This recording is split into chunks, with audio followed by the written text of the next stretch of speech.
Алейкум, витаю вас, друзья. У нас сегодня стрим, очередной стрим с Гарри Табахом.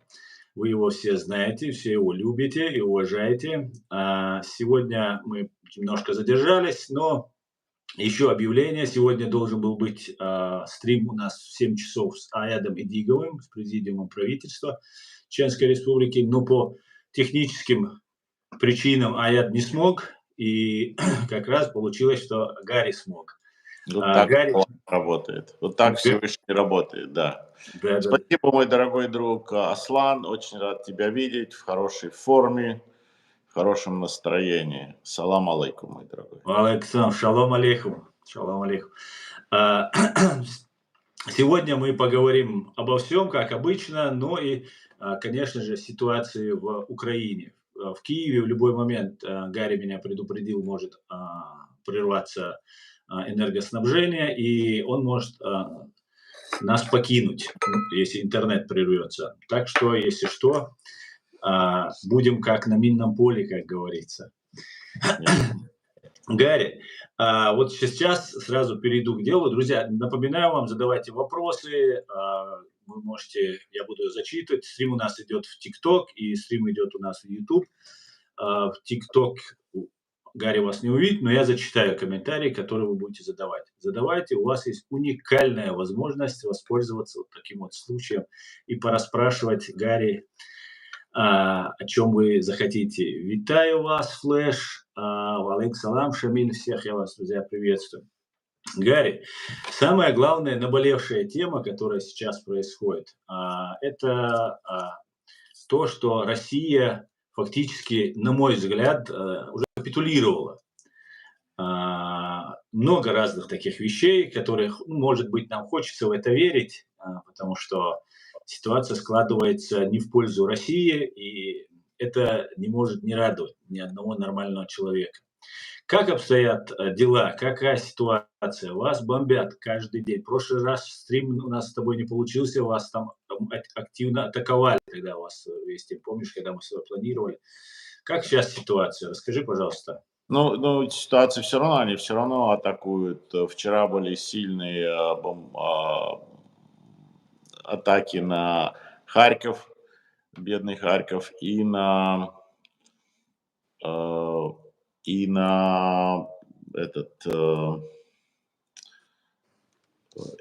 Днепр. В Днепре горел лес сильно.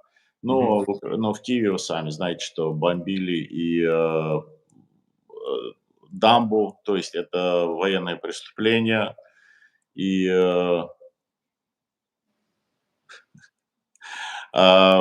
Мясоед, успокойтесь, пожалуйста. Что вы пишете? Я был фармацевт. Да, конечно, я был фармацевт. Знаете, вот я стою, выдаю таким, как вы, как противозачаточные таблетки, чтобы таких, как вы, не было больше. Но иногда промахивались. В аптеке я стою, и проходит командующий мимо и говорит: слушай, ты такой классный фармацевт, почему бы ты не стал командиром антитеррористической бригады «Центр» НАТО, или представителем НАТО, или начальником разведки ООН в Абхазии и во время абхазо-грузинского конфликта. Ну что вы пишете? Фармацевт, да, у меня фармацевтическое образование. Успокойтесь, это очень сложное и очень респектабельное образование в США. У меня есть целая программа, где я объясняю, как становятся офицерами в Соединенных Штатах Америки. В отличие от вас, от совков, нам надо обязательно иметь гражданскую профессию, чтобы стать офицером в США. Моя гражданская профессия на тот момент, да, была фармакологическая. Ну что вы так переживаете, что я не боевой офицер? Ну и что? Ну не боевой. А что, по вашему мнению, боевой или не боевой, штабной вы сейчас? Вы думаете, что все как в совке? У нас нет штабных или боевых офицеров. У нас все проходят ротацию. 3 года в среднем, 3 года в штабе, 3 года в войсках. 3 года в штабе, 3 года в войсках. Или приравнивать. Вот моя штабная работа приравнивалась в посольствах. Успокойтесь, не переживайте, мясоед, вы идиот. Не обращай внимания, Гарри. Не обращай, это еще Нет, я так мне просто нравятся эти люди. Зачем прийти, чтобы что? Чтобы из себя сделать идиота? Ну, вы, ну, мясоед. Во-первых, у вас нет это имя дурацкое, у вас нет имя. Вы говорите, Шамиль, не груби. У Шамиля есть имя, красивое имя Шамиль. А мясоед, это вас родители так назвали? Они, опять же, вот лучше бы обратились они к аптекарю, к фармацевту, к фармакологу, к гинекологу, чтобы не рожали идиотов в этом мире. Ну, слишком много. Ну, так, вот. И, конечно же, это военное преступление бомбить дамбы. Бомбить дамбы, потому что это считается, приравнивается, если вы разбомбили дамбу, приравнивается к ядерному удару. То есть это международное военное преступление. Россияне пытаются и продолжают бомбить дамбу в Киеве, то есть вот это вот, что называется, Киевское море, и если она прорвет, то это, конечно, затопит полгорода, там Подол, Оболонь, ну, это катастрофа. Экологическая это катастрофа, человеческая катастрофа. Но мы имеем дело с террористами. Хотя я думаю, что вообще это глупо мне рассказывать это чеченцам или чеченской общине. Вы, как никто, это знаете лучше, чем кто-либо другой. Да. Да, они же еще и ранее же разбомбили одну дамбу в Сумской, по-моему, области. Да, Помнишь, в прошлом году, по-моему, это было. да. По-моему, так, как они планировали, у них не удалось, но тоже экологический урон был хороший такой, катастрофический, скажем так, нанесен. Но все равно удалось избежать таких вообще тяжелых последствий. Но все равно это была большая катастрофа экологическая. Да, они там потопили много своих, но все равно это никуда не годится. Вот интересно было, что я вот думал про Чечню на этой неделе, потому что она появилась в новостях. И что было интересно, что на этой неделе была неделя антитерроризма в ООН. То есть в ООН вот, была целая неделя посвящена борьбе с терроризмом. Мгм. Они написали про все страны, где были совершены террористические акты. Сомали, Уганда, ну, понятно, Ирак, Афганистан, Иран, везде, где были совершены террористические акты. Ничего они не упомянули про Израиль. Ну, в Израиле не было никаких террористических актов. Ничего не упомянули про Украину, потому что тут тоже в ООН никаких террористических актов не было. И про Чечню ничего не сказать. Чеченцев упомянуты как террористы, но против у них никаких террористических актов не было. Вот вам ООН. Да. А на кого они работают? Кто? И мы это финансируем. Самое смешное, что американцы мы это финансируем. Да. Да, к большому сожалению, ООН, конечно же, либо распустить, либо переформатировать нужно, потому что Третья мировая все-таки началась, Организация Объединенных Наций создавалась, чтобы избежать Третьей мировой войны. Не смогла она справиться, значит, нужно, как после Лиги наций, что-то новое придумывать и выкидывать Россию из постоянных членов Совета Безопасности. И желательно Китай тоже выкинуть. Ну, я Но сомневаюсь. Китая не было. Это вот благодаря Картеру, по-моему, благодаря Картеру Китай стал. Нет, не Картеру, это благодаря, по-моему, это во время Никсона это было создано. Ну, да, сегодня ООН это useless nobodies, как мы говорим, UN, useless nobodies. И не только Третью мировую, они не предотвратили никакую войну. Какую войну предотвратили ООН? Или разрешили какой-либо конфликт? Ничего такого не было. Да, вот.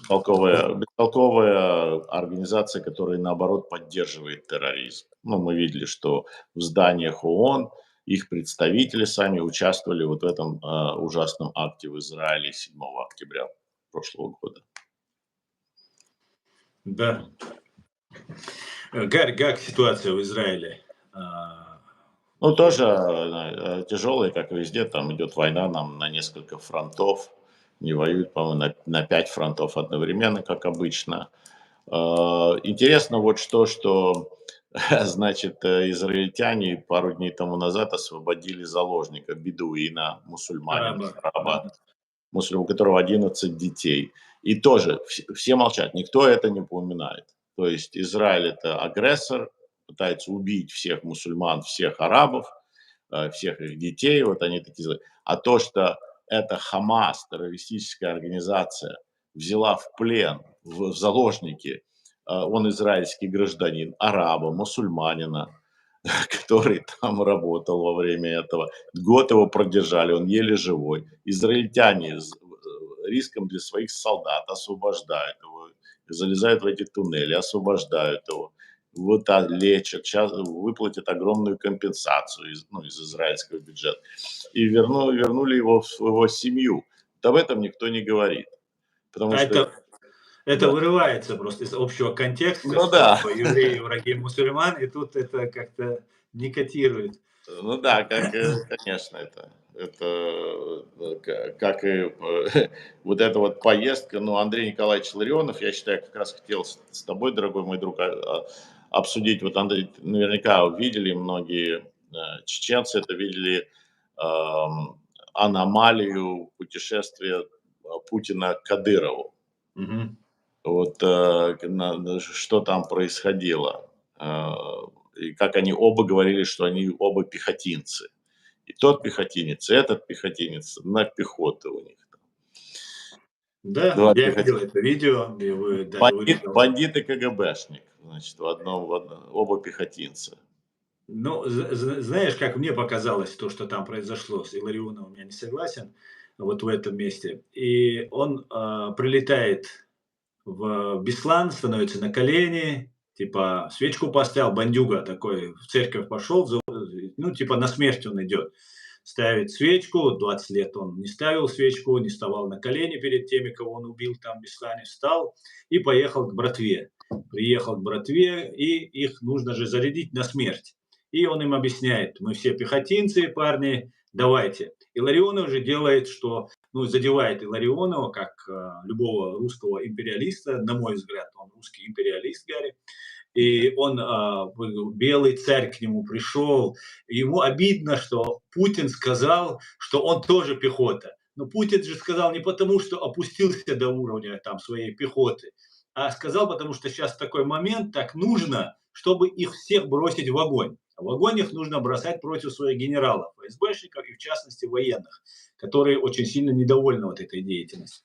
Но Илларионов это как-то переиначил, как-то, ну, по-своему преподнес, и ему, видно, задело, что пехотинец, их всех это радует, что мы, чеченцы, 400 лет сражаемся, не покоряемся. У нас генералы были советские, они не покорялись, были советскими генералами, оставались чеченскими мужчинами, чеченскими воинами.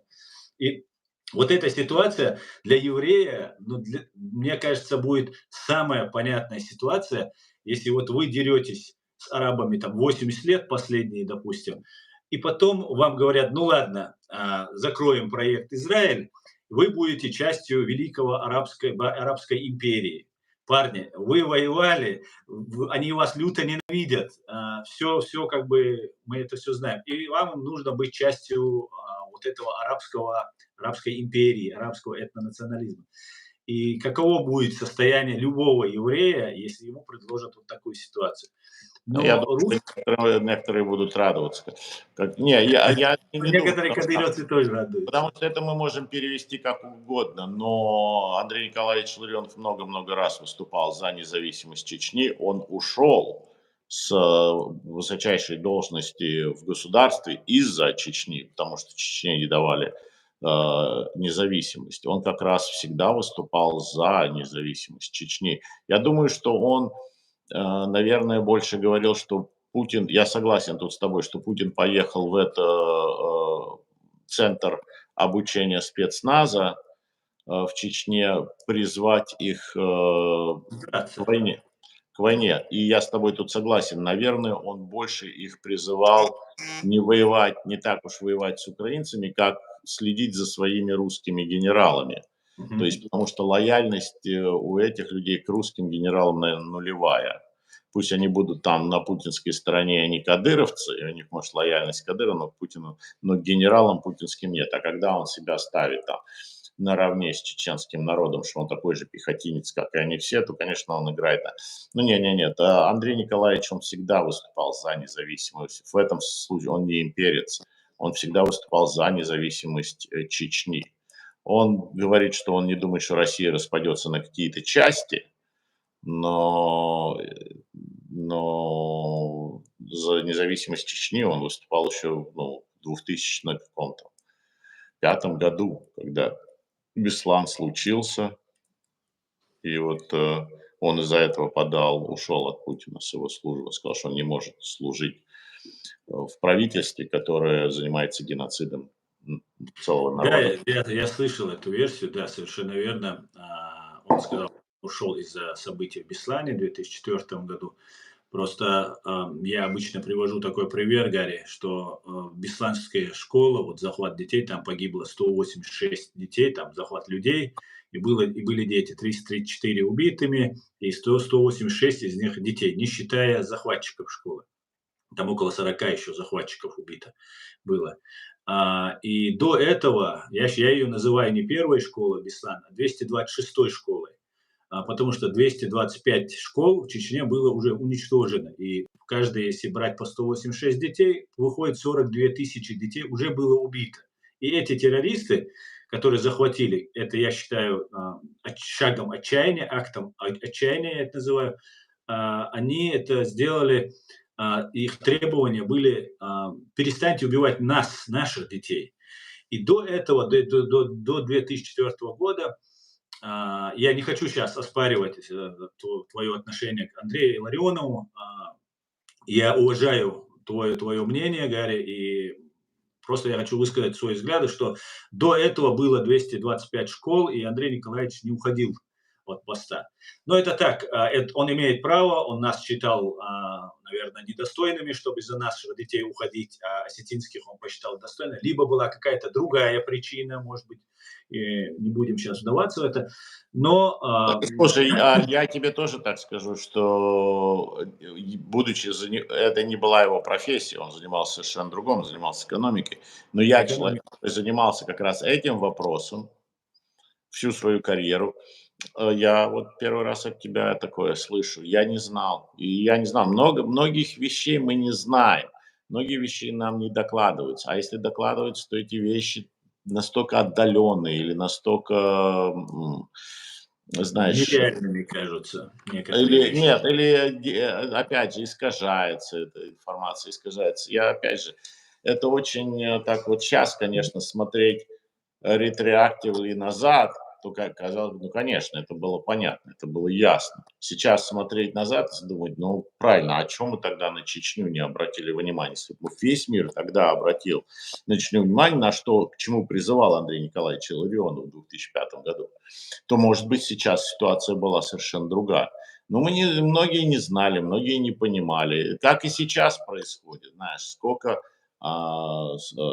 там евреев погибло, а сколько вот сегодня спросил у человека, а сколько еще заложников там держит Хамас и другие. Люди не знают уже, они уже это потерялось, уже это затерлось где-то уже совершенно, уже важнее обсуждать гендерные отношения между 146 разных гендеров или еще какую-нибудь фигню, выборы в Соединенных Штатах Америки. Или сколько школ разбомбило в Украине и больниц. Есть, украинцы постоянно выставляют вот это, сколько школ, больниц разбомбили русские. Вот ты меня сейчас спросишь, я не знаю, я не помню, я забыл уже сколько это. А люди, на которых это подействовало, люди, которые от этого пострадали, люди, которых погибли дети в этом. Да вот сейчас спросишь, сколько в больнице в этой погибло детей, которые русские разбомбили, в центральная детская больница в Украине, то тоже многие уже и не знают, и не помнят. Да, к сожалению, конечно же, это государственная политика, что России, что арабских террористов. которые целенаправленно, это акт устрашения, убийства, самые подлые, самые такие вероломные удары, которые наносятся именно и 7 октября, целенаправленно, да, убивать женщин, детей, это же каким нужно быть отморозком, каким нужно быть аморальным. Но эта ситуация, да, она имеет место быть. И еще момент по поводу Илларионова. Я хотел бы сказать, что если Андрей Николаевич на самом деле за независимость Чеченской Республики Ичкерия, за свободу чеченцев, то Ахмед Закаев – это не представитель чеченского народа. Этот человек работает на Кремль. Мы это много раз говорили. У нас есть доказательства. Меня вербовали его люди, пытались вербовать на российскую военную разведку перед событиями в Украине. Я об этом говорил, писал, распространял. Поэтому можно, конечно, сказать, что чеченские темы, чеченская вот эта политика, она для нас сложная, мы не разбираемся, там 3-10, но тогда, если не разбираетесь, разберитесь, послушайтесь, а потом только вмешивайтесь, потому что, ну, вот как-то так. Это я должен был Да, дорогой мой, мы тут в своей политике разобраться не могут. Украинцы в своей политике, мы американцы в своей политике, израильтяне вообще понять не могут, кто ими там управляет. Это бардак. Это хочет, чтобы мы сейчас еще в чеченской политике разбирались, во внутренней этой. Это сложно, дружище. Ну, конечно, мы все вот в Украине, я тоже, знаешь, всегда хожу, я удивляюсь, потому что украинцы думают, что вообще-то весь мир крутится вокруг них. Как это так? Да не знаю, кто у нас тут управляет, кто у нас тут премьер, кто у нас министр обороны, как это так, не понимают то или это. Не понимают, люди не понимают, люди не участвуют в Для этом. этого существует канал реалити. Весь мир не крутится вокруг вот Украины, Чеченцев. да, или чеченцев, но почему-то весь мир крутится вокруг Израиля. Знаете, вот эта микролепиздрическая страна в новостях занимает в основном все время. В основном 90% говорят об Израиле. Но говорят, как бы не поддерживая это, а против. Поэтому это очень сложно. Вот, сейчас Израиль должен был остановить свои боевые действия на 2 дня, дать передышку Хамасу. Почему? Потому что они придумали, что там нужна вакцинация против мизлс, против этой детской, этого уже нету давным-давно. Но они там подняли, а кто поднял? Министерство здравоохранения Газы. Конечно, они врут. Но весь мир стал кричать, что там ребенок заболел, что надо делать вакцинации, надо остановить, чтобы одному ребенку или 2 сделать вакцинацию, или всем детям сделать вакцинацию там. Останавливайте. Но израильтяне пошли на это опять же. Вместо того, чтобы потребовать освобождения детей, которые еще там захвачены, которых Хамас захватил. Вот почему они имеют право держать этих детей и захватывать, а израильтяне должны ради палестинских детей, ради газовских детей останавливать освобождение своих детей. Но вот так мир устроен, вот так вот они требуют. И даже не упоминается, что хотя бы отпустите вот этих грудных детей, вот этих 2 рыжиков, которых они захватили. Я думаю, что их нет. Но мир этим не заинтересован. Вот эти дети имеют право, а эти дети не имеют права. Так, как ты сказал, вот в Беслане имеют дети, на них обратили внимание, а на чеченских детей не обратили внимания. Что мы можем с тобой сделать? Мы можем только это обсуждать и говорить, чтобы люди об этом знали и понимали. Но я думаю, что все нормальные люди хотят, чтобы хотя бы детей и стариков. Да, совершенно верно, конечно же. Быстрее. Так, Гарри, тебя не видно? Да, я замерз немножко. Не видно, да? Нет, пропал, да. Пропал? Ты меня слышишь и не видишь, да? Слышу, да, черный квадрат, да. Не знаю. Может быть, придется выйти и зайти заново, если... Ну, давай я попробую так сделать. Давай. Так, друзья, я вам напоминаю, с нами Гарри Табах, офицер США в отставке. Вы можете ему задавать вопросы, пишите в TikTok, у нас идет стрим, и в YouTube. и вы сможете задавать вопросы. Все, отлично, ты вернулся. Да, вроде еще свет есть, но увидим, когда он погаснет. Да. Гарри, как вообще, на твой взгляд, будет сейчас ситуация развиваться? Я считаю, вот мои наблюдения говорят о том, что война уже, Россия признала поражение, проиграла. Заход, украинской армии без особого сопротивления, хотя сейчас идут бои, но все равно не так. Либо у России вообще нет сил, вообще, чтобы, ну, вот так, мобилизацию они не объявляют, либо, с какими-то военными, как будто Путина сливают какие-то военные. Прав ли я, как ты думаешь, Гарри? Не, ну смотри, а украинцы держат оборону и держат рубежи в Курской области, куда они зашли на российскую территорию. Но они не драпают, не путать. Это они отступают и сдают какие-то позиции в Донбасской области. То есть русские там напирают, здесь украинцы на этой части фронта, на той части фронта русские это делают. Это в войне это абсолютно нормально. Это такое случается, что и в какой-то части фронта идет наступление, в какой-то части фронта идет ретрит, они отходят. То есть драпания нету, фронт не крушится, украинцы какие-то на пару километров отойдут, встанут, перемолотят их, потом опять отойдут, опять встанут, опять перемолотят. Это есть такие маневры, я не могу сказать, нет. У русских достаточно сил продолжать вот эту войну на истощение, которую, конечно же, украинцы не смогут выдержать, если Запад им не поможет. Ну, вообще-то они продержались уже, считай, 3 года, что, конечно, невероятно, когда им давали всего 3 дня. А помощи от Запада, конечно, минимально идет. И оно не изменится, пока что-то не изменится в Соединенных Штатах Америки. Я наблюдаю, внимательно наблюдаю за разными пропагандистами российскими, читаю, смотрю их. И там я смотрю, они разделились на два лагеря. Один лагерь очень испуган, растерян, не знает себя как вести. Второй лагерь напирает на то, чтобы максимально ужесточить, наносить ядерный удар, наносить водородные бомбы удар. Причем такие голоса раздаются, что нужно не по Украине бить, а по центру принятия решений, по странам НАТО, там, третье, десятое. И раньше мне казалось, это такая бравада определенная. Но сейчас я вижу, что у них уже такая истерика уже накатывает, что они уже не знают, как себя вести. Их территорию с 99 года в первый раз вторглись вооруженные силы, то есть 25 лет назад Шамиль Басаев провел спасательную операцию по вызволению российских граждан. И вот сейчас уже широкомасштабно, в большем размере, в большем объеме войска зашли и заняли. Будут ли натовские войска вступать хотя бы на территорию Украины, Гарри? Потому что украинцам ведь тяжело.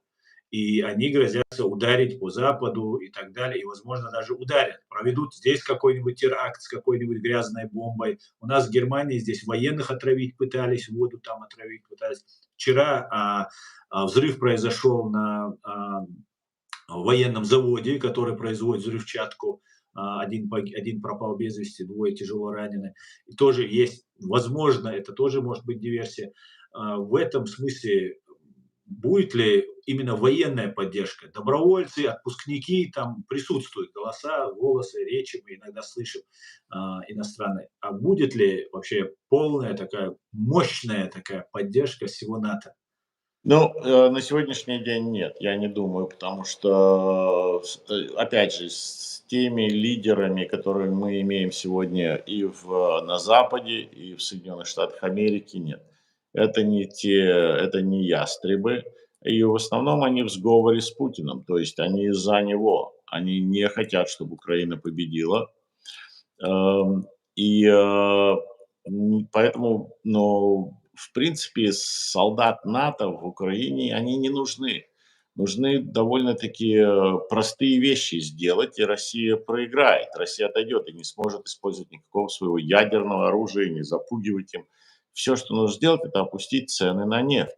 о чем и говорит президент Трамп, что он разрешит добычу нефти опять, цены будут такие, как были при нем, и наши враги истощают, у них будет голод финансовый. А кто какие враги, он назвал этих врагов: Венесуэла, Иран и Россия. И они сразу же также даст дать Украине оружие, достаточно оружия, чтобы она могла. Она показывает Украине, что она может, хочет и умеет драться вот в Курской области. И с тем оружием, с вот минимальным этим помощью, которая уже 3 года идет Украине, она довольно-таки здорово дерется. Но опять же идет истощение, а и так долго Украина не сможет, у нее просто закончатся солдаты, у нее просто закончатся люди такими, ну, как в Чечне это было, просто в конце концов забьют, закидают шапками. Кто-то спасется, кто-то уедет, кто-то уйдет в подполье, конечно, сопротивление будет продолжаться, будут репрессии, все как всегда. Если Запад не начнет помощи, а Запад не начнет помощи при той администрации, которая сегодня, при тех людях, которые управляют миром сегодня, этой помощи Украине ожидать не стоит. То есть мы должны делать все, чтобы что-то поменялось. Как только у Украины будет достаточно дальнобойных орудий, снарядов, авиации, дронов, сегодня понятно уже, что в горячей войне победа будет за теми, у кого больше вот этих беспилотников, этих роботов и дронов и так далее. Эта война началась в стиле Первой мировой войны, то есть окопная, и мы очень быстро перешла в будущую войну, войну будущего. Дроны, дроны, дроны, беспилотники, вот эти вот наземные, надземные, надводные, подводные и так Мгм. далее. Чем больше этого будет, и чем больше они будут, допустим, там с искусственным интеллектом, где они смогут сами выбирать цель, то вот эта страна и победит. Но для этого нужны инвестиции, для этого нужна помощь Запада и дать достаточно такой помощи Украине. И тогда, я думаю, что война закончится очень-очень быстро. Да. Да, на самом деле, да, именно так. Дмитрий, я вот отвечу, нет натовских солдат в Украине, говорит, Дмитрий, я имел в виду не действующих, а людей, которые живут в странах НАТО, и, может быть, они имеют а, боевых действий, может, имеют опыт военной службы. Вот такие люди. Да, официально никаких натовских войск там нет, это мы знаем. Ну, иногда мы слышим там разную речь, Но это добровольцы, французскую, английскую. это добровольцы. Это Да, да, как есть, добровольцы, да. да, Просто это добровольцы, которые есть там и американцы, есть разные с разных стран. Ну, а вот Роберта Кеннеди, который сейчас перешел из Демократической партии за Трампа стал выступать, наш сенатор, и он тоже баллотировался в президенты в этот раз, как от независимый. Его сын в первые дни полномасштабной войны ушел из юридической школы престижной и воевал целый год добровольцем в Украине. Ну, мы знаем 2 чеченских батальона, которые постоянно ведут боевые действия. Так что за а Украину. какие там 2 батальона, Гарри? А, я сейчас не помню, как они называются. Мансуна, один Да, Мансура, Мансура, шейх Мансура, Мансура. Мансура. У меня даже было интервью с командиром, но это еще до войны. Мгм. Да, А, шейх Мансур воюет, батальон их воюет. да, и второй еще есть какой-то батальон чеченский. Джохара Дудаева там есть. Джахара Дудаева Да. есть, да, тоже. Да-да-да. Ну, там есть много в разных подразделениях чеченцев, Да, ВСУ состоят, там они везде разбросаны, ну, много. и как ты сказал, что даже были советские генералы, но никогда не забывали, что они чеченцы. Всегда это было у них. В Украине есть тоже очень известный, любимый нами всеми двухзвездный генерал Нацгвардии, спецназовец, до сих пор на службе, но он всегда говорит, что он сын чеченского народа. Он Ну, очень открыто и смело об этом объявляет при каждой возможности. Большое к нему уважение и честь к этому человеку. ну, дай бог, да. Как его зовут, Гарри? И Можно я, его? я думаю, что я не знаю, или это стоит это называть. Да-да-да. Ну, если он известный, я думаю, русские про него знают. Не, конечно, они знают про него. Ну, на всякий случай. Ну, Назовем его, тогда вот ситуация. назовем его так, Иса. Иса. Иса, договорились. Вот смотри, что думает Иса, что думают другие военные украинцы, там у нас кто там находится, и чеченцы, и все остальные, что они думают по поводу того, что хорошие русские, так называемые, и украинские пророссийские пропагандисты, и Z-блогеры разные российские, одновременно начали говорить один и тот же нарратив, один и тот же тезис сбрасывать, что есть чеченские заградотряды. Причем Андрей Илларионов сказал, что они только на второй, на пятой линии, что это за заградотряд такой, заградотряд, если он не на первой линии.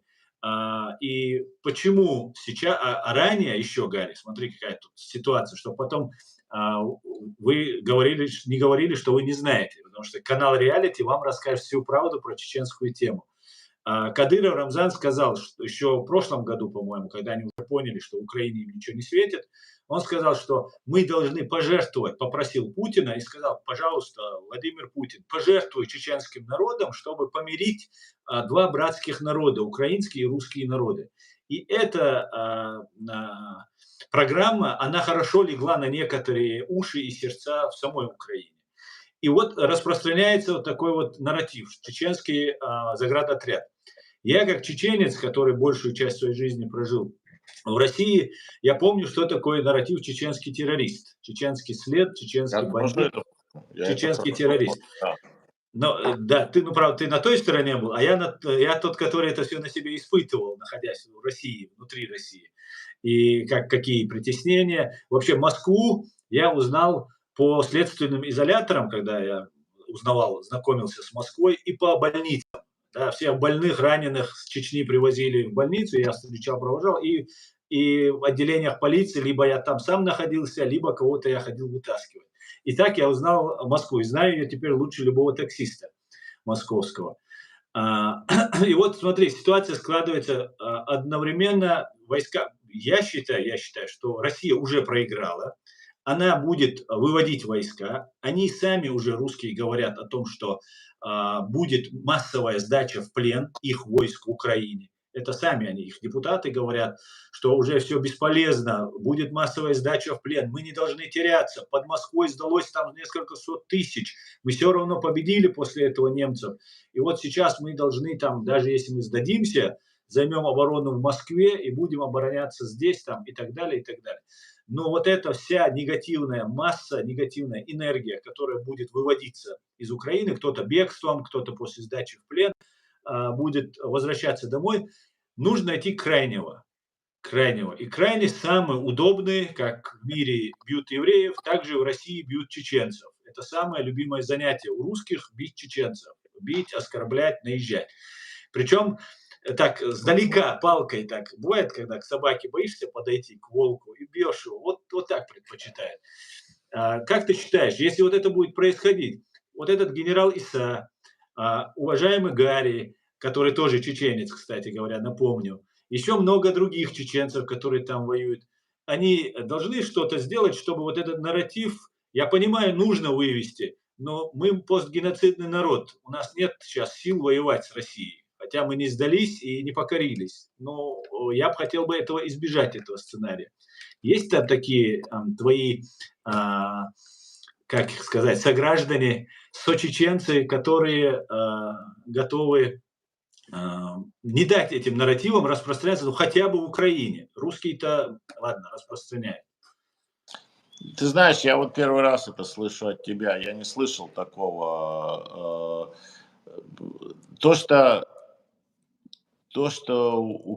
ну, Россия проиграла, это понятно, она проиграла. Но пока она проигрывает, она убивает очень много людей. Конечно. И это понятно, как только она начала вот эту вот преступную преступную террористическую войну против Украины. Она начала, в принципе, войну против всего человечества таким образом. Ну, примерно как Гитлер это сделал. Но Гитлер проиграл Вторую мировую войну, как только он начал бомбить Лондон. Все, это уже было понятно, что он ее проиграл. А, Тут то же самое, я думаю. Но если ты хочешь знать, то советских людей сдалось в плен, я не знаю, не помню сколько уже, там, но 2 миллиона русских перешли на сторону Гитлера. То есть воевали за Гитлера. Ура! Да. 2 миллиона. Ну, помимо них там еще были 2 миллиона. Там были казаки, были Да-да-да. всё. То есть а, белогвардейцы смогли, вот белогвардейскую добровольческую армию они смогли, то есть люди, которые русские люди, которые не хотели большевиков, они смогли под свои штыки взять, по-моему, самый пик был чуть больше 200 тысяч человек. А тут в первые дни перешло на сторону, через 20 лет перешли на сторону 2 миллиона. Поэтому тут не будет никакого удивления, если массово как-то будут сдаваться русские в плен или еще что-то такое. Но это не развалит российскую армию, это не развалит Россию, потому что она огромная. Просто от своего размера и идиотов, которых там нарожали и навыращивали пропаганды, их там все равно очень-очень много, которые добровольно пойдут, будут воевать за царя, за родину, за славу, за веру, за что еще угодно, за корку хлеба или просто так грабить и убивать, когда им дадут.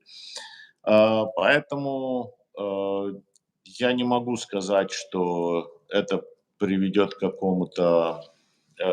Потому что, понимаешь, мы все время говорим, только обсуждаем военный аспект этой войны. Но война – это не только военный аспект. Конечно. Как насчет мы должны говорить о санкциях? Вот санкции. Где вот эти вот санкции из ада? Получилось, что э, при Байдене он дает санкции из ада, а вот Камала Харрис, я боюсь, уже начнет давать санкции из переда. Ну, в ее стиле. Поэтому это должны быть экономические санкции, это должны быть политические санкции, информационные и так далее, дипломатические. Пока что этого ничего нет из Запада. И просто военными действиями этот вопрос не решить. Сколько бы там их ни сдавалось, какая бы там смута ни велась, это должно все идти в комплекте. Конечно.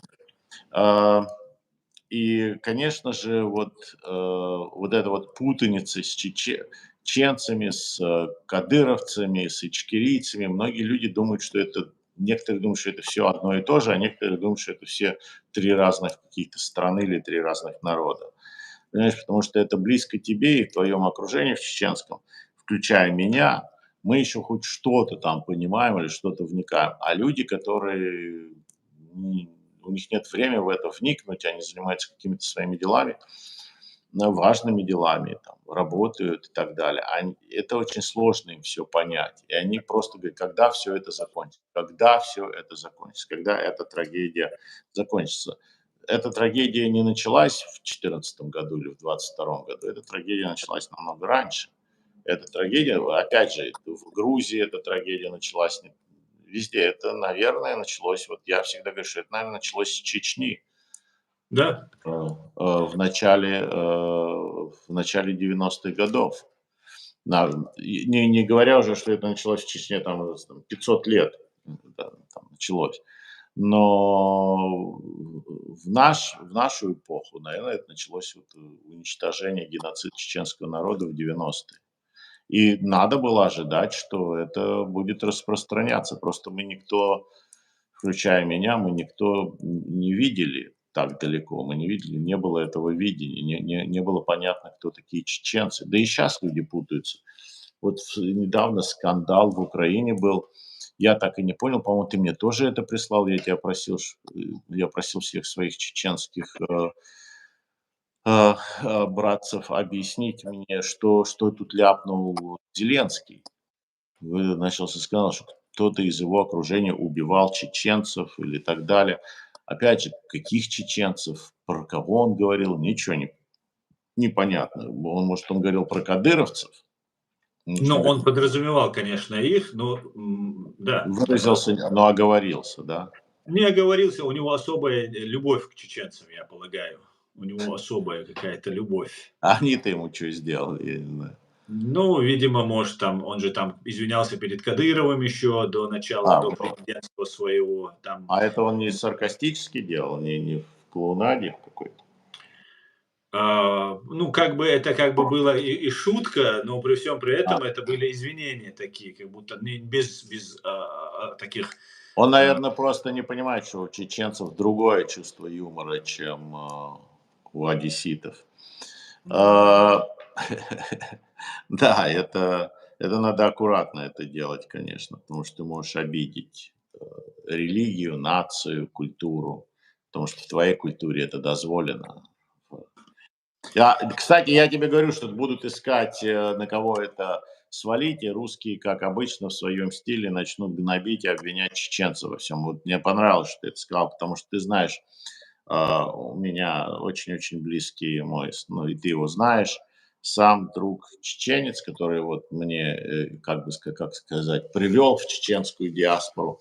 Мы когда сидим там с семьями, я всегда поднимаю тост за чеченцев, потому что теперь их бьют, а от нас немножко отстали, так что они заняли нашу нишу, быть виноватыми во всем, что творится в да? России, не так, да. Поэтому я всегда пью, ну, слава богу, есть чеченцы, которые, значит, Главное, что вам не понравилось это, Гарри. Чтобы отвели, евреям это не понравилось. Имеется в виду, что теперь они отдыхают, а кого другого бьют. Это же ну, у уже вас, хотя с бы одной передышка стороны. какая-то есть, да. У вас есть. И нам теперь надо объединиться, чтобы с нас снять это и кого-нибудь давайте. Не хотелось бы кого-то другого, конечно. Шутка, конечно. Да, Гарри, тебе вопросы здесь возникли некоторые.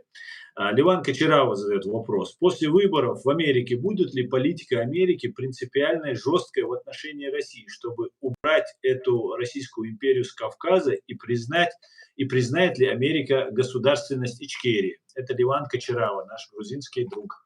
Да, грузины хорошие люди.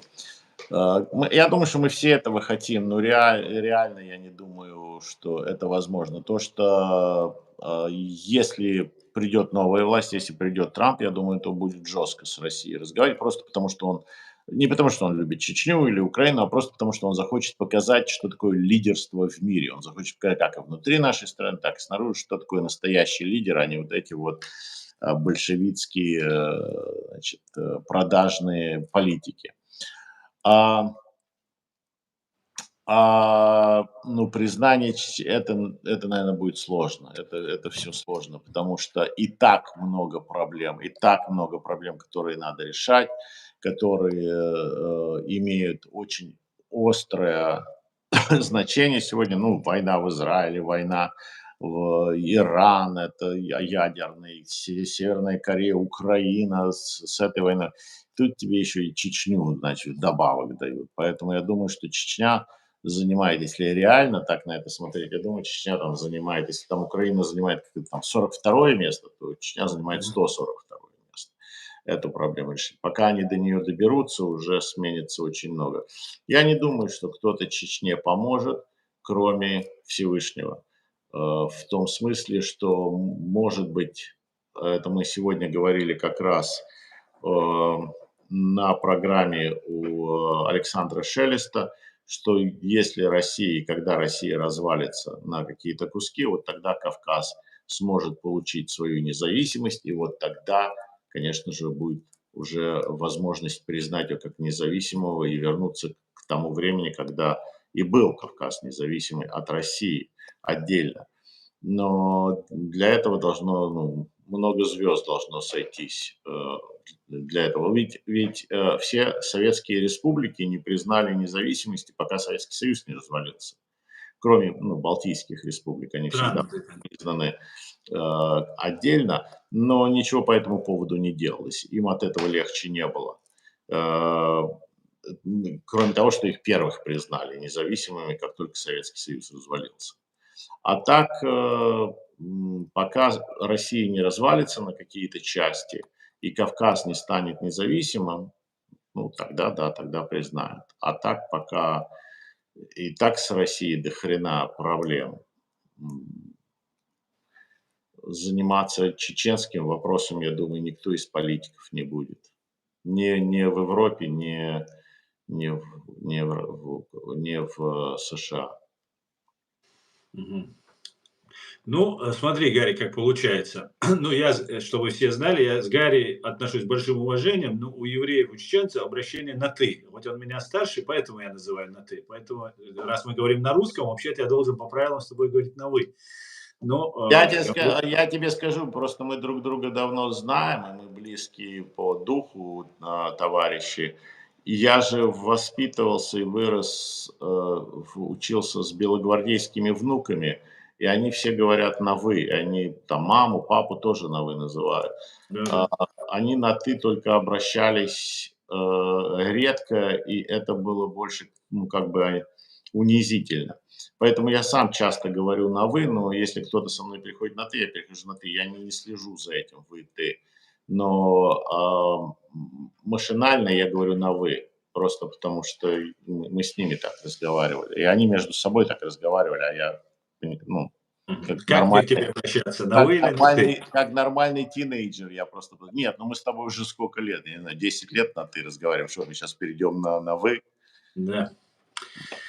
А, так, вот Эд Мамер какой-то хотел другой вопрос, но вот отвлекся на этот комментарий Эда, и чтобы не уходить далеко, мы как раз говорили о том, что Зеленский сказал, что там его человек из его окружения убивал чеченцев. Я слышал, кстати говоря, эту историю еще в самом начале, когда под Гостомеля высадили десант, они его весь ликвидировали, он какой-то разбежался, и в самом Киеве, где-то вот в этом властном квартале, как там у них там называется, правительственный квартал, что ли, там находили, вылавливали чеченцев и убивали их. Короче, такая история была, что очень жестко, короче, кого-то поймали и, короче, потеряли. Вот такая вот.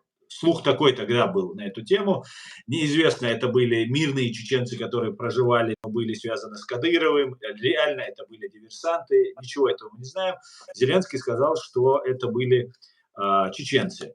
Наш президиум, единственная легитимная власть чеченского народа, сделала обращение, и оно у меня есть и в Facebook, и в YouTube, и там наш президиум правительства Чеченской Республики Ичкерия говорит о том, что хотели бы узнать, как идут расследования по поводу убийства чеченцев. И мы узнаем, наверное, что скажет. И вот с этим вопрос. Эдмамедов, наш известный наш друг, задает вопрос. Как вы думаете, Гарри, Зеленский должен прокомментировать свое высказывание? Давайте представим, если бы он оговорился и сказал это про нас, евреев.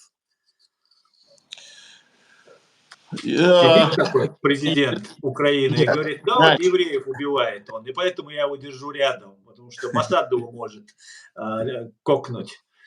я думаю, что протест бы был довольно-таки такой громкий, если бы он так сказал. Но дело все... И он как-то сказал, что мы поддержим там Палестину и дадим им гуманитарную помощь. Что такое он нес тоже И недавно. приглашал, мне кажется, этих террористов. Приглашал, да. И, ну, тоже было много критики в его сторону, и как потом он этого не говорил. А, Я думаю, что это сложно для политика такого уровня извиняться за что-то. Вот я никогда не слышу, чтобы они извинялись или сказали, да нет, я Прокомментировать. комитет же я говорил, слушай, а то что придумать. Обычно они просто потом игнорируют и просто больше не упоминают. И это как бы в дипломатии, в политике признается как извинение. Если он больше не упоминает это, больше об этом не говорит и делает лицо. Кто сказал? Я сказал, я не помню. Все ушло. Потому что им, понимаешь, политикам тогда такого уровня надо будет целыми днями извиняться. Например, Трампу, он бы только целыми днями бы извинялся и больше бы ничего не делал, потому что тут ляпнул, там ляпнул. Но здравомыслящие люди понимают. И я думаю, что мы тоже здравомыслящие мысли понимаем, что он, наверное, оговорился. Он, наверное, оговорился. Если бы он сказал такое же сам про евреев, он оговорился. Почему? Ну, потому что в Украине нету этого. Потому что в Украине есть придурки, как и везде. Есть эти идиоты, которые выползают откуда-то и скажут что-то антисемитское или антимусульманское, или антироссийское что-то. Они везде есть. Эти уроды, они везде есть. Я не знаю, как они, кто их рожает, этих дебил, но они везде высовывают. Но в основном, если ты приедешь в Украину, ты этого ничего не почувствуешь. Ну нет, тут и халяльные рестораны, тут кошерные рестораны. Я недавно был приглашен я сначала не понял, кто это, евреи. Я сначала слышу, как сиамские евреи, потом я понял, что это мессианские, я же не понимаю, ну, они же говорят по-русски со мной. И я не услышал, что такое мессианские они. Оказывается, это евреи, которые признают, что Христос – это Спаситель, что Он Мессия. И пока они мне объяснили, кто они такие, огромная-огромная община. И ничего плохого они там не делают. Мне это сложно там понять, я чуть запутался, я еврей не очень такой, ну, знающий. Там. А тут мне еще они смешали это вместе с христианством. Наверное, это неплохо, потому что они такие дружелюбные, они веселые, и все хорошо. И они против антисемитизма, они против расизма, они за Израиль, они за Украину, там, все в украинских, в этом всем. Тут очень мультикультурная страна от востока до запада. И единственное, что здесь вот эти есть уроды, которые начинают разбираться с языком. А язык – это культура. Язык – это культура. И его надо, как и любую другую культуру, надо оставить в покое, тогда не будет вот этого сопротивления. Я вас уверяю, что если ваши дети ходят в школу, вот мои дети, в семье мы говорим на русском языке, мои родители с ними говорили на русском языке. Мы пытались, чтобы они русский язык не забыли, чтобы они переняли у нас, потому что моя карьера, моя известность, так сказать, в вооруженных силах США было то, что я говорил по-русски, как на родном языке. Я был единственный, который говорил по-русски, как на родном языке. Сейчас уже много. А тогда я был один. То есть мне помог язык врага. Ну и потом у нас в стране мы тоже же говорим на языке врага. Мы говорим на английском. То есть против кого мы воевали за независимость, против Великобритании. И в Израиле на арабском говорят, и надписи тоже есть на арабском. Я не думаю, что израильтяне любят арабов больше, чем украинцы, там, россиян. Из языка делать врага, я думаю, вот это вот раскол, это то, что раскалывает общество. Большинство солдат, особенно таких националистических формирований, как Азов, как Кракены, они из тех краев, они из Мариуполя, они из Харькова. Русский язык – это их родной язык. Но если, вот как я говорю, мои дети, они ходили в школу в американскую, в школе они учились на английском. И что бы ты ни делал, родной язык у них становится английский. Там, на каком языке ты ходишь в школу в детстве, это становится твоим родным языком. Это тот язык, на котором тебе общаться легче. У меня там, сын очень хорошо говорит по-русски. Племянница у меня прекрасно говорит, поет по-русски. Но родной язык у них английский. Они более комфортно себя чувствуют в английском языке. Кто-то сопротивлялся против этого? Нет. Просто дома, кино, мультфильмы, няня, дедушка, бабушка, они говорили на русском. А между друзьями и в школе это был английский. То есть если в Украине в школах и университетах будут преподавать только на одном языке, на украинском, точно как и в Грузии, как в балтийских странах, за несколько лет, я думаю, что за одно поколение родной язык, главный язык в стране будет национальный язык. Но почему я это вдруг начал говорить? Я не знаю. Потому что я говорю, потому что Украина – это мультикультурная страна. Мультикультурная. Зеленский, может, оговорился, продолжая. Я думаю, что это надо быть идиотом такое сказать. Убивать там черных или убивать там, они хорошие ребята, потому что они убивали геев. Ни в коем случае не сравниваю чеченцев с геями, это просто по-американски. Это не хорошо вообще никого убивать, просто потому что они кто-то. Потому что они хромые, или они косые, или они крестятся, или они молятся на коленях, или еще что-то. Я думаю, что это надо быть идиотом это сказать, поэтому Зеленский не идиот. Вы можете что угодно говорить, но он не идиот. Я думаю, что он устал. Надо дать тоже такое, если на него посмотрите, он раздражительный. Он устал. А на нем огромное давление. Это 3 года Ну войны. да. Я не думаю, он ни разу не был там в отпуске, он ни разу не был там в выходные дни, там дни рождения, праздники какие-то. Никто его на этом не видел. Нету записи такого. Ну, наверняка его оппоненты, его, как называют, доброжелатели уже бы записали это все и выставили бы. А он все время то на фронте, то еще где-то, то он за границей на переговорах. И, конечно же, он, видимо, сам по себе такой человек интенсивный, что называется. То есть он все время под каким-то давлением работает.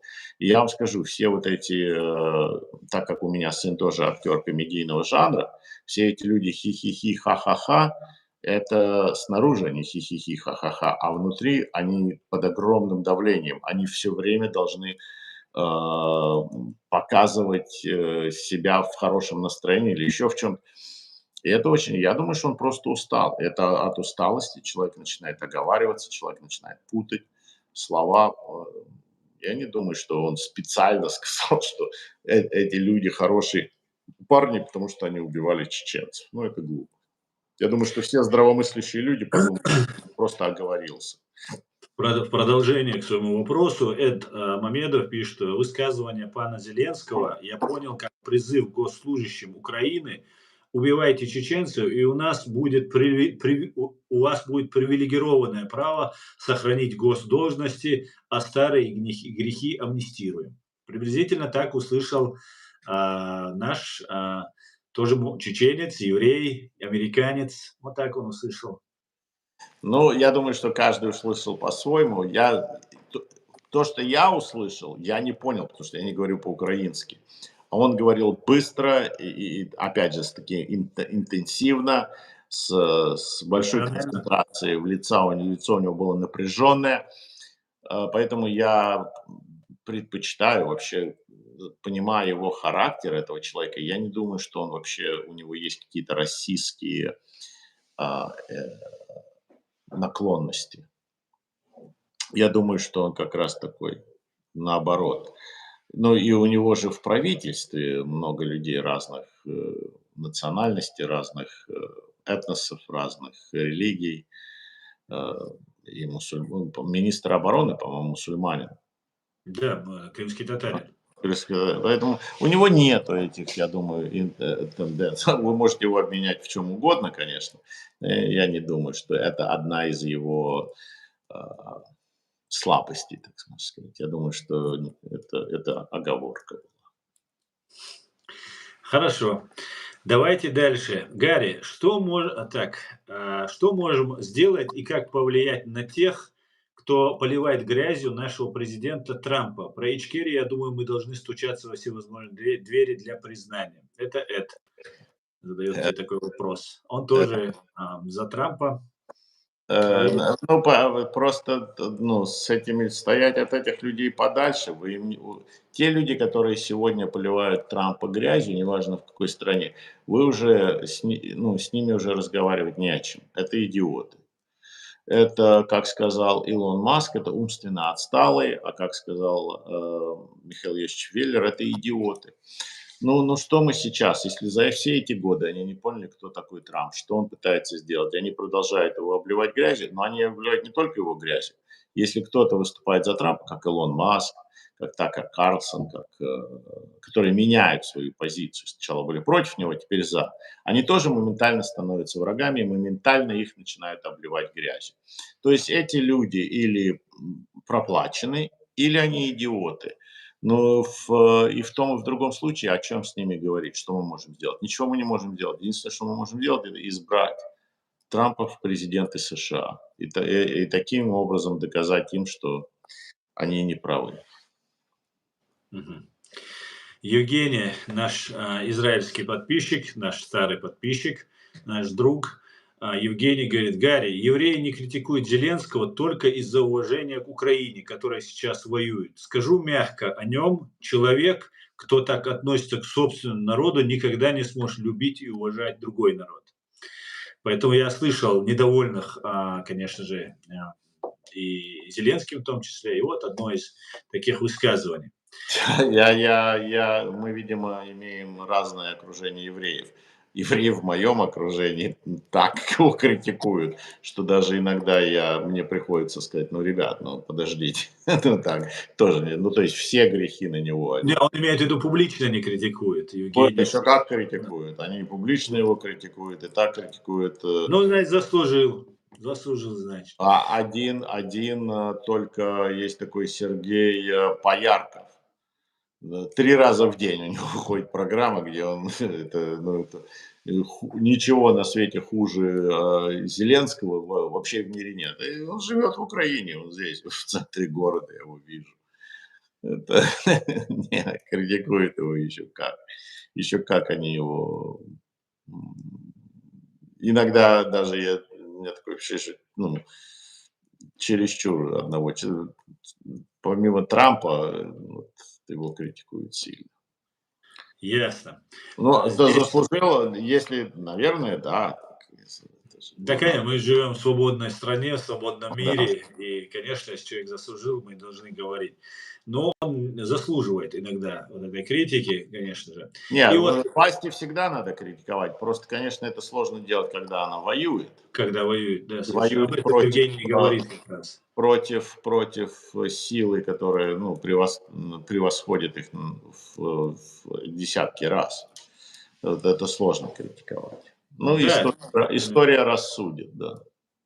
да, я сам очень много сдерживаю себя критики, хотя я позволяю себе иногда, но пытаюсь очень аккуратно это делать, потому что реально Украина находится сейчас на острие борьбы.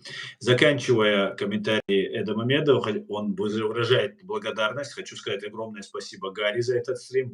Будем очень рады почаще вас видеть с Асланом и, если можно, с Аядом и с Аллой Дудаевой.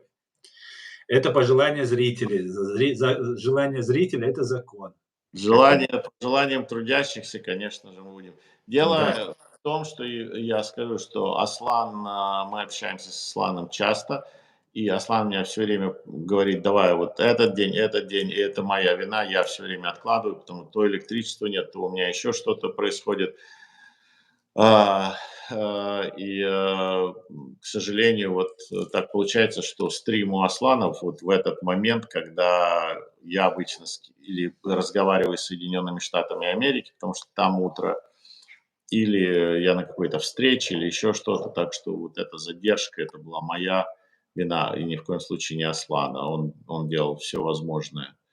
Вот сейчас я ему, наверное, за 20 минут до начала передачи сказал: дорогой, у меня появился час, полтора, пока есть свет, можем связаться. да, именно так. Опять же, тут связи нет в Украине, поэтому, когда появляется связь, я начинаю, ну, делать там вещи, которые сейчас нужны. Там, ну, нужны вот у меня под всеми моими роликами сейчас вот этот добровольческий отряд собирается из добровольцев гражданских в Курскую область. Мой друг там командир, вот ВДВ Андрей. И они не могут собрать медицинского там вещей, перекинули деньги сейчас чтобы ремонтировать машину, на которой им там надо, на это медицинское оборудование. Вот так вот, это вот весь день. Там, этого солдата надо перевести в тот госпиталь, в этот госпиталь. И у меня с утра до вечера вот такие какие-то вещи, когда я просто не успеваю Я делать. И мне уже пора ехать домой тоже, своими делами заниматься там. Поэтому Да, время, очень много работаешь, реально, очень много. время на общение практически нету. Но Аслан, он такой, он джигит настырный, он все время мне каждый раз напоминает, что надо провести стрим. Да, Гарри, смотри, Ливан Кочарава задает вопрос. Грузия, законный президент Зviad Гамсахурдия а, на юридической правовой основе признал государственность ЧРИ, что мешает цивилизованному миру сделать то же самое. Это первая часть вопроса. Если Украина сейчас недавно это сделала, американцам, я думаю, это не составило большого проблемы. И был еще ранее вопрос Ливана, где он спрашивает, не получится ли так, как после Второй мировой войны, после окончания этой войны, произойдет раздел влияния, сфер влияния между Западом, Соединенным Штатом и фашистской Россией, и мы останемся в сфере влияния фашистской России. И вот вопрос, который задает Ливан по поводу того, что мешает великой стране, великой державе сделать этот жест, который мы от нее уже ждем, и уже истекаем кровью. Это не шутки. Я думаю, многие не хотят раздражать Россию еще чем-то, еще одной эскалацией. Черт их знает, что Куда ее еще раздражать? Она такая раздражаемая. Черт их знает, что они говорят. Я же не политик, и мне сложно это судить, мне сложно это сказать. Я думаю, что после того, как Россия развалится на несколько частей, и эта война закончится не в ее пользу, я думаю, что так это и произойдет, то мир все равно разделится не как после Второй мировой войны. Это время, эта эпоха ушла делить мир таким образом, как после Второй мировой войны, точно так же, как и после Первой мировой войны, после наполеонских войн. Каждый раз это было по-разному. Я думаю, что в этот раз мир не разделится на территории государств. Я думаю, что мир разделится на левых, на правых, на исламский, может быть, мир, и на иудео-христианский мир. И будут такие границы проведены, потому что мы сегодня все перемешались и во всех странах. У нас нету какой-то одной моноэтнической страны в Европе, в Соединенных Штатах Америки, в Америке в принципе, что в Южной Америке, что в Северной Америке. Мир будет разделен таким образом, думаю. И сегодня мы видим, что с нашими технологиями сейчас Слан в Германии, я в Украине, тут можем присоединить человека с Соединенных Штатов Америки, с Израиля, еще откуда угодно. И таким образом мы будем воевать друг с другом. Теперь уже не из-за границ, а из-за влияния в соцсетях даже, допустим. Мы сейчас видим, что с Дуровым происходит. Это все влияние на людей, на перетаскивание их на свою сторону. Да, совершенно верно. Посмотрим. Будем наблюдать, как говорится. Но не знаю, мне не нравится то, что нас могут оставить с фашистской Россией. Это для нас смерть. Смотри, если кто это и сделает, если кто и примет такой радикальный, неожиданный прием, это только Трамп. Точно так же, как он сделал это с Северной Кореей, с Израилем, с голландскими высотами. То есть то, что все говорили, то, что все обещали, не делали, а он взял и сделал это. И все говорили, ой, будет война, будет.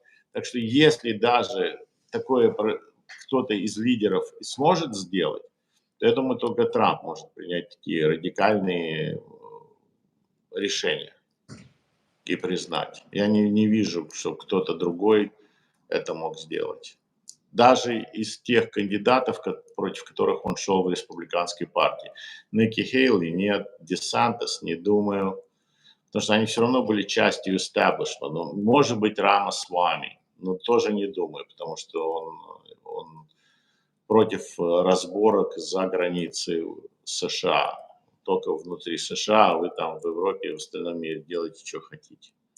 Ведь Соединенные Штаты – это была наша первоначальная доктрина. Мы хотели отделиться от Европы, и в Европе вы делаете, что хотите, не трогайте нас, а мы не будем трогать вас. И только в Первую мировую войну мы решили, что наша страна решила, что мы все-таки должны иметь какое-то глобальное влияние в мире, если мир меняется. А до этого мы не вмешивались ни во что происходило в Европе. Так, Шарани Азиев, ассаламу алейкум, шалом алейкум, Гарри, ассаламу алейкум, Аслан. Зеленский оговорился, никаких проблем, что он устал, такое возможно, все мы люди. Исправит ли он свою оговорку? Слушай, если бы это был я или ты, мы бы исправили. Но опять же, я никогда не слышал, чтобы мировые лидеры или главы стран исправляли оговорку. Вот я не помню ни одного. Они просто потом это игнорируют, они просто потом об этом не говорят, не поднимают. Например, Путин вообще пропадает, знаешь, он исчезает, его нет. Путин, в отличие от Зеленского, говорит: я чеченец, я ингуш, я Да, дагестанец. А Зеленский выделяет всех, отдельно чеченцев стоят. Особая нелюбовь у него к чеченцам. Может, его били чеченцы, может, крышевали его, когда он бизнесом занимался. Может, он слишком много в КВН или где-то там в 95-м квартале развлекал убийц чеченцев в Кремле. Он часто в Москву приезжал. Может, какие-то в округе есть, СБУ есть, которая тоже вместе с ФСБ убивала чеченцев. И много есть людей, которые чеченцев перед самой войной, как мы знаем, батальон Шея Мансура подвергли санкциям, репрессиям перед самой войной. Это было сделано так, чтобы чеченцы убрались оттуда. А на той стороне должны быть чеченцы, понимаешь? На той стороне должны быть чеченцы, которые бедных русских парней гонят насильно против братьев украинцев. И если бы не Путин и чеченцы, то все было бы отлично между братскими украинскими и русским народом. Вот так картина представляется, Гарри. Я думаю, знаешь что, я думаю, что, опять же, мы очень много даем, обращаем внимание на слова. Давай посмотрим на действия. Вот я считаю, что чеченцы, которые воюют на стороне Украины, которые за Украину воюют, гибнут, калечатся. Посмотрим, дадут им те, которые хотят, гражданство украинское или не дадут. Вот это вот будет, знаешь, это будет поступок. Это будет Да, поступок. А то, что это гражданство не всем дают, Гарри. Гражданство — это личный какой-то чеченец за заслуги перед Украиной получит гражданство. Речь идет о государствах, о народах идет. Вот о ну, чем. Украина при Зеленском признала Чечню как независимую. Совершенно верно. Абсолютно. Давай, я больше люблю смотреть на поступки и смотреть, что реально происходит. А то, что человек мог оговориться или сказать что-то, особенно, опять же, устал, под давлением, есть другие Введенный, заботы. да, я все понимаю. Насколько я понимаю, там вообще речь шла не о чеченцах, а шла речь о каких-то государственных чиновников, которые они хотят, чтобы он уволил. Его это раздражало и все такое. Он хотел сказать, что там убивали бандитов или убивали кадыровцев. Российские спецслужбы, по Или факту. А он под этим соусом имел, ну, скажу, это вот этих плохих чеченцев, плохих евреев, плохих цыган. Я не знаю. Это я все-таки предпочитаю думать пока что это оговорка. Мгм. Я полностью с тобой согласен, Гарри, по поводу признания Верховной Рады Чеченской Республики Ичкерия оккупированной территорией, геноцид, проведенный против чеченского народа. Верховная Рада, как мы знаем, большая часть Верховной Рады состоит из слуг народов. Мы тоже знаем, чьи это товарищи, чья это партия, это Зеленского партия. И, конечно же, мы благодарны. Мы абсолютно недовольны тем, что мы сейчас наблюдаем по поводу заигрывания с Ахмедом Закаевым, который не является представителем чеченского народа, который работает на Кремль. А те молодые ребята, которых он вокруг себя по разным обманам собрал, он их, вот как и раньше везде было, всех своих товарищей бросил, он дезертир, как известно, приехал сюда, и теперь он начал там такую ситуацию. И он этих парней, которые поверили ему, как я когда-то ему поверил, может бросить опять куда-нибудь в топку и так далее. А так, да, Украина признала, мы благодарны Украине, мы уважаем украинский народ, мы уважаем всех, кто без разницы, русский этот, украинец, крымский татарин. Мы всех уважаем, тех, кто борется за свою страну, борется против империи. И огромная благодарность, чтобы не было вот это проецирование, то, что мы высказываем какие-то недовольства президенту Зеленскому, которого сами украинцы очень часто ругают, и что это мы проецируем это на всех украинцев. Ни в коем случае мы, украинский наш братский народ, героический народ, который мы уважаем и будем уважать. И сейчас он доказывает свою доблесть, свою смелость, свою отвагу на поле боя. И мы видим, как они это делают мужественно и классно. Спасибо всем.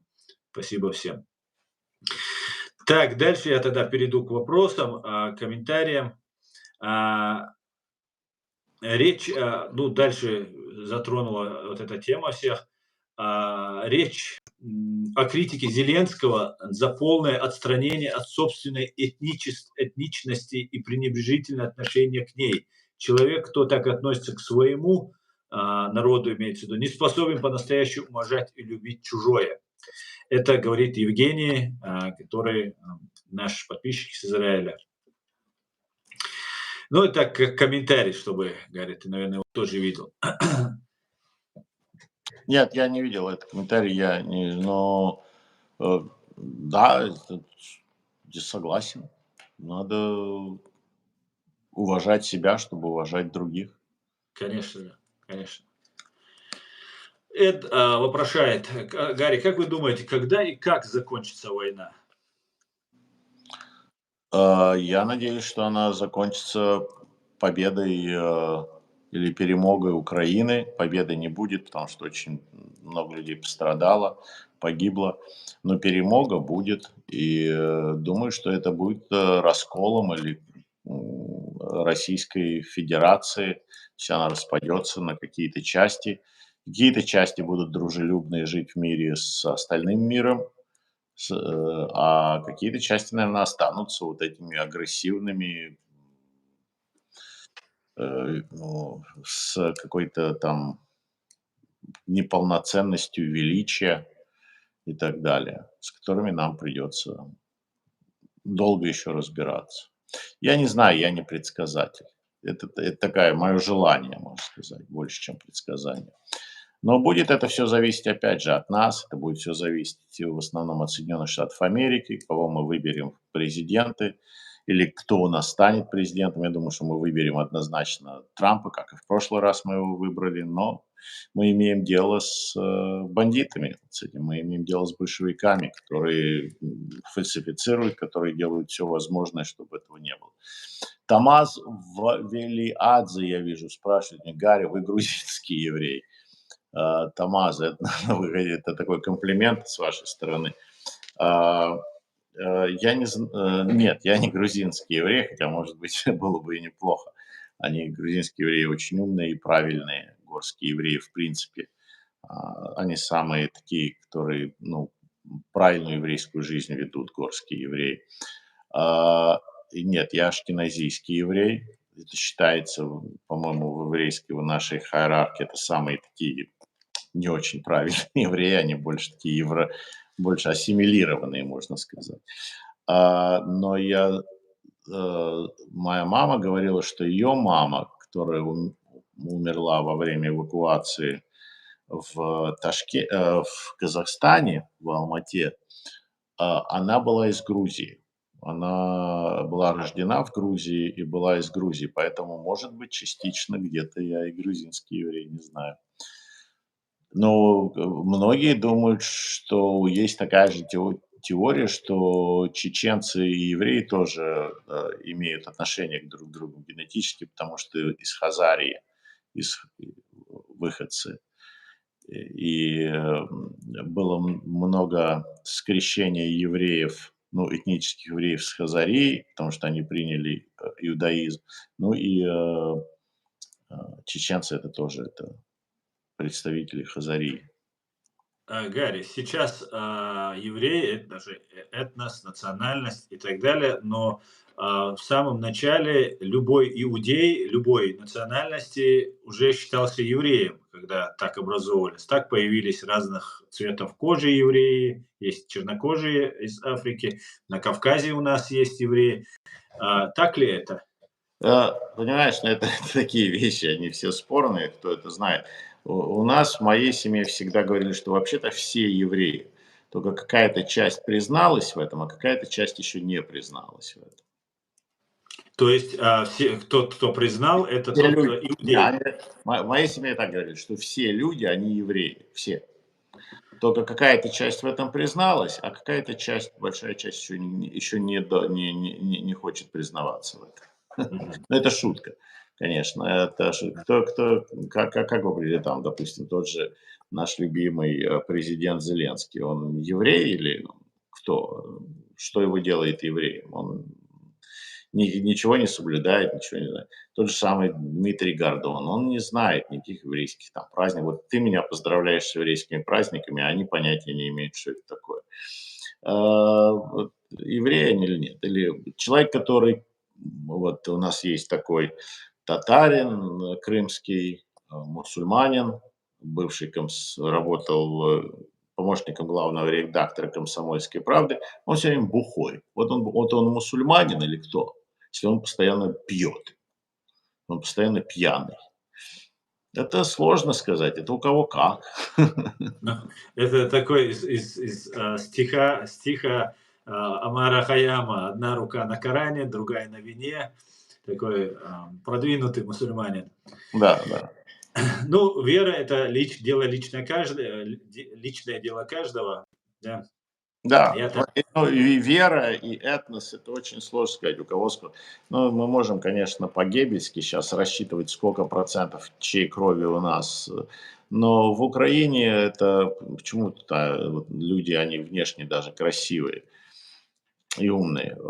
Они перемешаны. Тут, видимо, армии ходили туда-сюда по этой территории. Поэтому очень много людей здесь, если брать их ДНК, я думаю, мы многие удивимся.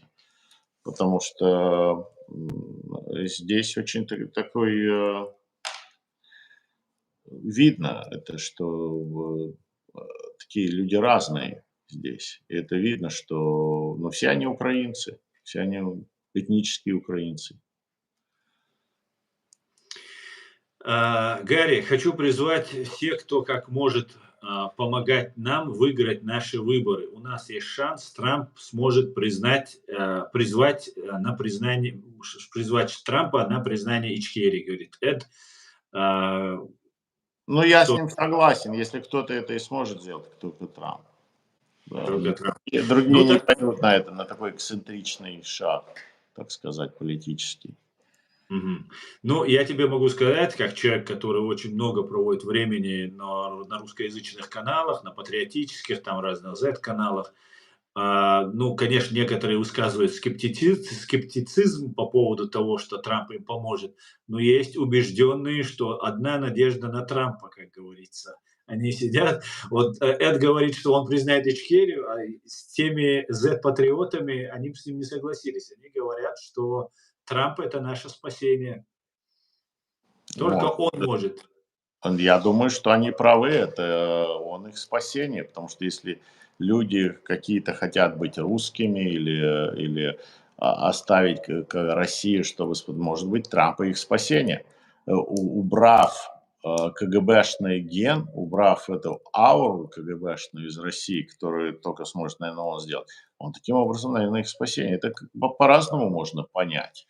Но то, что он же сказал недавно, что он не пророссийский, он не за Путина. Но он говорит, что он использует слово, что но все равно нам с ними как-то жить надо. Нам нужно с ними ладить. Вот, использует слово ладить, get along. Дело в том, что есть один такой хороший принцип, который я привожу всегда в сравнение. Россия не может быть ни на равных, она может быть или над, или под. Американцы, вы народ, свободный народ. Вы всегда, даже если вы имеете силу, даже где-то, где вы можете проявить высокомерие, ваша страна, при всем при этом она всегда ищет равные отношения, даже самой маленькой и слабой. Какой-то шанс дает, по-человечески, так сказать, подход делается. Россия этого не понимает. Любой человеческий подход для КГБ, значит, ты лох, значит, ты слабак, значит, ты там очкарик, ботаник там и такой сякой. Тебя нужно, грех просто тебя не обмануть, не наколоть там, не обегорить. Поэтому в этом смысле я не знаю, может, вы выделите у себя в Америке какого-нибудь человека, который будет царем России, чтобы они подчинялись этому царю, но он должен быть обязательно гражданином Америки, чтобы он был стопроцентный американец, но царь России. И тогда бы у вас были бы очень хорошие подданные, так сказать. Как думаешь, Гарри, в этом смысле есть вероятность, что вы опять скажете, мы тут добрые, мы всех спасем, а вам нужно такое, знаете, честно, Гарри, я всегда говорю правду и сейчас скажу, такое впечатление, не такое, так уже открыто уже складывается такое мнение у всех, у меня оно уже сложилось, что Америке нужна Россия. Потому что на ее фоне это как две подружки бывают. Всегда красивая подружка берет некрасивую, чтобы всем она нравилась. И вот такое же впечатление складывается, что вам она нужна, чтобы смотреть. Смотрите, как у вас может быть. Это, кстати говоря, очень хорошо работает. Как ты видишь, у меня сзади висит американские флаги. Мы не хотим жить так, как живет Россия. Мы хотим жить, как живет Америка. Так ли это, Гарри? Ну, Может быть, смотри, я не знаю, это ты высокофилософские вопросы мне задаешь, это, наверное, к Михаилу Юрьевичу Веллеру. Я знаю, что ни один народ нельзя спасти и ни один народ нельзя уничтожить. Единственный, кто может уничтожить какой-то народ, это сам народ. И спасти какой-то народ может только сам народ сейчас. Тебя никто спасать не будет. Уничтожить могут многие попытаться уничтожить, но не уничтожат. Только самый большой и лютый враг нам, это мы сами себе. Адмирал Перри это сказал. Мы увидели врага, и это мы. Но точно так же, как и лучший друг тебе, это ты сам. Если ты сам себе не поможешь, то тебе никто не поможет. Мы любим помогать тем, кто дерутся, тем, кто пытается делать. Никто из нас не хочет помогать тому, кто уже все, нытик, уже все пропало. Поэтому я не думаю, что и американский, и чеченский, и еврейский, и марсианский царь спасет Россию. Я думаю, только если что-то произойдет, какое-то чудо, и в России появится настоящий лидер, может быть, таким образом они какую-то часть России спасут. Но опять, это огромная страна. Сегодня управлять вручную такой огромной территорией невозможно. Особенно с сегодняшними технологиями. И смысла в этом нет. Смысла в этом нет. От кого ты обороняешься? От Украины? От кого обороняться? В чем проблема? Сегодня в этих соцсетях, сегодня с самолетами, которые быстро летают, границ практически уже нету. Очень трудно это соблюдать. Поэтому не знаю, ли я ответил на вопрос. Гарри, знаешь, вот лидер России, реально нужен лидер России, его нет, реально такого, который бы объединил всех, потому что в основном все здесь действуют симулякры. Реально гибнюки, никакие не действующие, независимые какие-нибудь патриоты, которые есть, конечно, и такие, но они больше маргинализированы. И вот один из них, твой друг, твой товарищ Андрей Ларионов, он, в принципе, на мой взгляд, он для чеченцев, как соседнее государство, конечно же, был бы приемлем. Это человек, сам экономист, никогда непосредственно сам в геноциде, в убийствах не участвовал, приказы не отдавал и так далее, и так далее. И именно такой человек и в России понравился бы, и чеченцы бы, в принципе, эта фигура бы устроила для переговоров. Но если, конечно, он не с симулякрами кремлевскими в виде Ахмеда Закаева наводит контакты, и все, и сразу его авторитет теряется в чеченском обществе. А если, знаешь как, Гарри, это такая тонкая психологическая такая вещь, как русские, они живут отдельно от своей власти, и боятся свою власть. Как люди боятся Бога, поклоняются Богу, также они к своей власти относятся. Она у них, даже про себя говорить они боятся, про свою власть. Но когда настоящая власть русских, они не дураки, далеко не дураки, русские образованные есть в большом количестве. И если они видят отношение к чеченцам, настоящее, не симулякорское, не выдуманное, не какое-нибудь подлое, как всегда у России, у российской власти было, то эти русские начинают с уважением, начинают относиться вот к такому своему лидеру. И это и был бы костяк новой России. Но вот этим русским, вот настоящим русским, если Илларионов таковым является, им нужно не на симулякры обращать внимание, а на наш президиум обращать внимание. И в этом случае и мы, чеченцы, бы тогда бы его одобрили, поддержали, не его конкретно, любого такого же человека. И сами русские тогда бы поняли бы, что, да, смотрите, этот человек честен, потому что самый лживый вопрос у России – это вопрос чеченских взаимоотношений. На нас столько лжи и обмана они возвели, они знают, Гарри, в отличие от тебя, они отлично знают, и Илларионов знает, какую ложь и какое зло они нам принесли. Но при этом они делают вид, что как будто вот та программа, которая была нацелена на Запад, информационная установка, вот они ее пытаются транслировать. Она лживая, прогнившая ложью насквозь просто. Андрей Николаевич не сможет не возглавить Российскую Федерацию, не участвовать в переговорах на вашей стороне, не Не на разговаривать, нашей, не на нашей. Нам он не нужен, на той стороне. не разговаривать, он не сможет не убедить русских. Он не ругается матом, понимаешь? Ну, И это я могу за я него. сейчас не помню детали этой истории, когда-то мне Андрей Николаевич это рассказывал, по-моему, у нас с ним была давно дискуссия по этому поводу, когда он пытался что-то там рассказать про экономику, и народ сидел в полном пространстве. Что он несет, этот интеллигент вонючий. Потом вышел Черномырдин, и все им коротко, ясно объяснил. И все ему аплодировали, все сразу поняли. Правда, там стоял один мат. Но все, поэтому Андрей Николаевич не годится для переговоров с русскими или русских. Он не годится быть лидером этой нации. Там мата нет, там нет гру. Он интеллигент, он ученый человек. Он может создать модель экономическую, он может аналитический, гениальный аналитический ум, где он может сопоставить вещи одно с другим и третьим и сделать какой-то вывод. Иногда может быть правильно, иногда неправильно, иногда мы даже спорим о каких-то вещах, но русский народ за ним не пойдет. Он аномалия русского народа.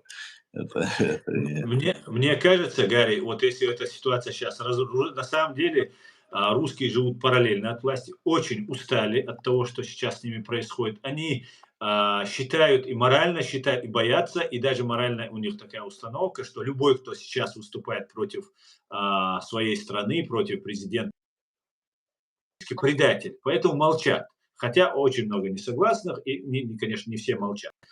Но дело в том, что если сейчас из этого кризиса кто-то выведет Россию, и после, конечно, все КГБ, люстрация – это обязательно в порядке. Если Илларионов сам не является там КГБшником, то, я думаю, он под люстрацию не попадет.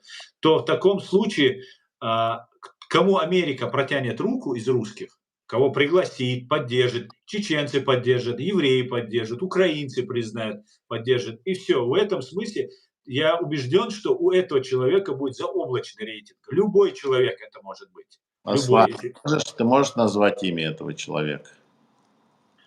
Кого? Ну, мы же про Андрея Илларионова. Нет, я же тебе говорю, что Андрей Николаевич Илларионов не может. Это интеллигентный, честный, скромный человек. Но такой когда-нибудь у русских же должен быть президент интеллигентный, скромный, честный человек. Такой никогда нигде не президент. Честный, скромный человек президентом даже какой-то мелкой страны не может быть. Он даже не может быть президентом какого-нибудь кондоминиума. Это нет, таких людей нет. Таких людей нет, и они не смогут возглавить и вести кого-то. Мы же не животные. Это животные не выберут себе слабого идиота. Они всегда выберут себе вожаки сильного и мудрого. А мы тупые животные. Мы себе выбираем идиотов. Путина. Путина, Камалу Харрис, кого угодно, там, Кадырова. Кадырова не избирали. Я не знаю, у него, по-моему, был явка 130%. 142%, да. 142%. Как это вы его не... Вы его выбрали 1,5 раза. Моего и сына его младшего, которого выбрали, и дядю его выбрал, он уходил с Путиным. Его и сына. У вас самые лучшие выборы вообще в мире, по-моему. Да, при Дудаеве, Масадове, да, сейчас нет. Евгений говорит: "Асан, по Асланчик, мнению". давай еще один вопрос, потому что я Да, уже... давай последний вопрос и все тогда закончу. Вот, Да. начал читать. По мнению Гарри, Америку от превращения в ливадский халифат по типу сегодняшней Европы. Судя по университетам и СМИ, все идет именно туда. И, ну, я надеюсь, что мы можем этим только мирным путем. Всегда есть надежда. Но да, моя страна сегодня на грани гражданской войны. Это да. Надеюсь, что до этого не дойдет. Надеюсь, Может что... дойти, да, Гарри? Русские тоже этого ждут. Очень ждут. Конечно, конечно, они этого, почему вот многие из них даже в первый раз были за Трампа, они думали, что это такой Жириновский, который развалит Америку, который начнет войну. Потом они вот сейчас увидели, что нет, это не так, но вот они теперь надеются, что вот если будет продвигать этих большевиков там, то в Америке начнется какая-то смута. Это да, это они ожидают. Ну и тогда и уже и не поздоровится ни Украине, ни Тайваню, ну и, конечно, не Израиль, если в Америке начнется смута. Конечно, да, это вообще весь мир тогда с ног на голову перевернется. Не дай бог. Не дай бог. Да. Все, ладно, Гарри, не буду тебя больше задерживать. Спасибо тебе Спасибо, большое. Астан, спасибо, дорогой. Извини, но я уже подустал немного. Все, Да. я вижу. Спасибо тебе, Гарри. Все, Всё, обнимаю. да, всего Bye-bye. хорошего. До свидания. Адикёр Машей. Барка. Все, друзья, я стрим свой тоже заканчиваю. Всего хорошего. До свидания. Адикёр Машей. Давай, Гарри.